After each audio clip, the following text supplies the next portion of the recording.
Hello everybody, we're going to Magia Record episode 8 anime review. An episode where, Iroha's got a new school and things have, they're not going great for her already. A lot of other stuff happened. More rumours, couple of rumours actually.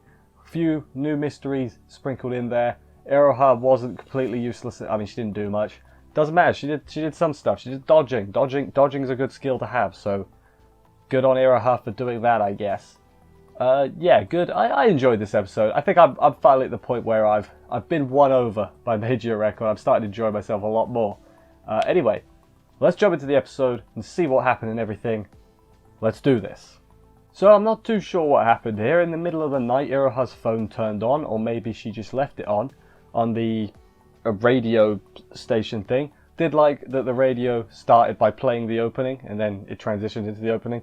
That was good. Also, Felicia has been added to the end part of the opening now. I assume that's going to happen, with every main new character. There's like one spot left, so I guess that's going to round out the 5 main ones. That's what I think. I don't know who it is. Maybe that girl that gets mentioned later on. We'll get to that. Then the radio gets interrupted by it gets staticky, and then we hear a girl laughing, which is not at all creepy and disturbing. If I was in bed, my phone did that, I would throw that phone out the window. Also, Iroha had the curtains open again when she was sleeping, and it was like shining light onto her. How do you sleep through that? She is truly an enigma, that Iroha. But yeah, now she's going to the school in Kamihama. She's going with Surano, because I guess they're the same year, or yeah, they've got to be the same year. They wear the same skirt. That's how it works. Iroha isn't getting any messages back from Kaide. We later learn that Reina is also not getting any messages back from Kaide. I assume because Kaide's worried because she did the whole witch transformation thing, same as Iroha, and she doesn't want to kill her friends basically. Also, the mysterious sender keeps messaging Iroha with the old, "Hey, please save me." Maybe after the few, you should tell your friends what's going on. This is scary. Yeah, then Iroha finds Reina on the roof, as I said, talk about Kaide for a bit. Then she tells her about an invisible girl rumor, which, if I remember right, it's basically she was not very talkative or whatever, so everyone started sort of ignoring her, and then she actually became invisible. So that's either a really good metaphor, or it's a problem that they might need to deal with. More on this later, because this invisible girl rumor comes to something I was going to mention in a minute.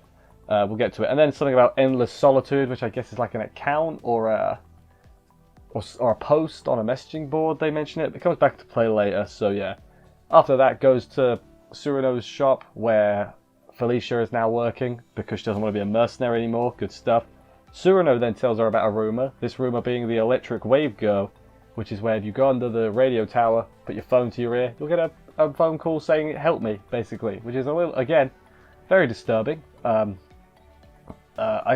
would throw my phone away in that instance. Not that would help, because ghosts aren't attached to phones and stuff.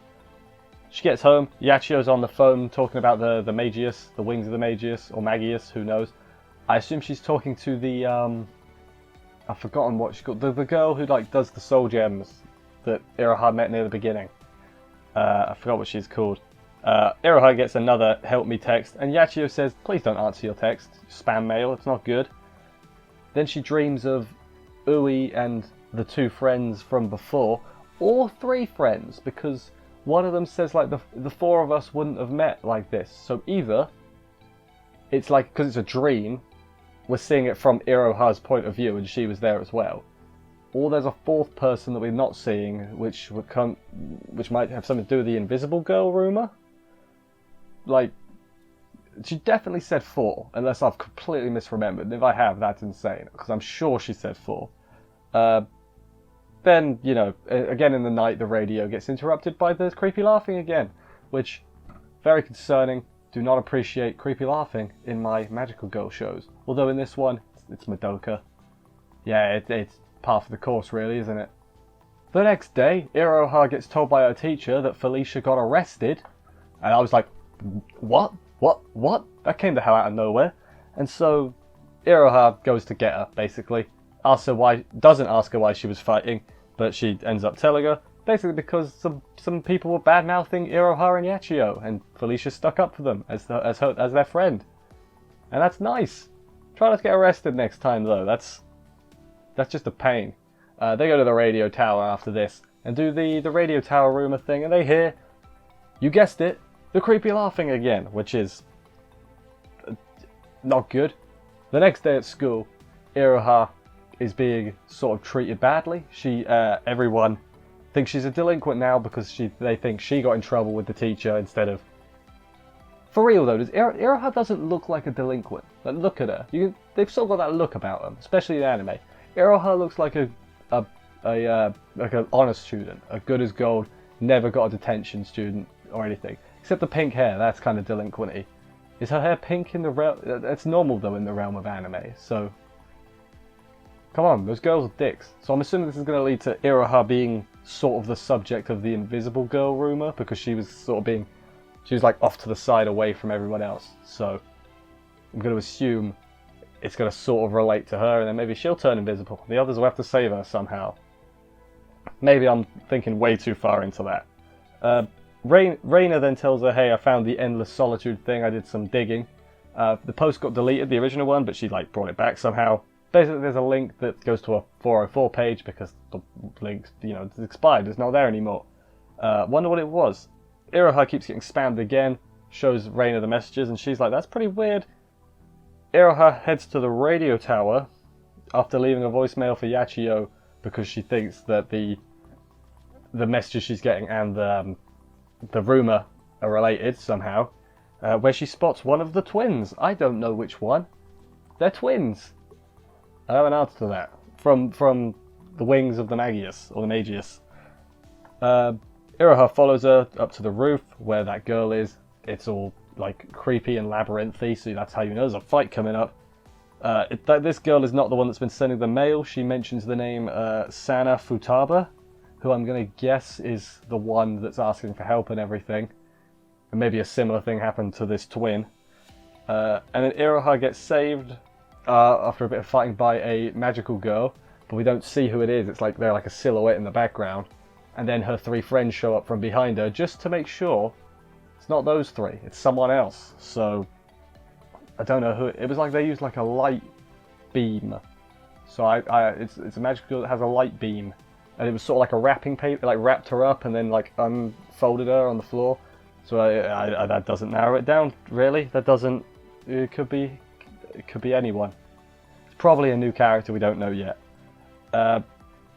They defeat the Uwasa after that, regular stuff. Iroha replies to the spam messages, and the person responsible saying, "Please help me, I'm in the Endless Solitude." So I'm going to guess the Endless Solitude post that linked to like the link that it had in it somehow sucked up the person that clicked on it into the Endless Solitude, and then the link stopped working after the first person got sucked in. And that person I'm going to assume is this Sana Futaba. That's my prediction for what's going on this arc, I guess, this couple episodes. I could be completely off though. That's always a thing that is possible.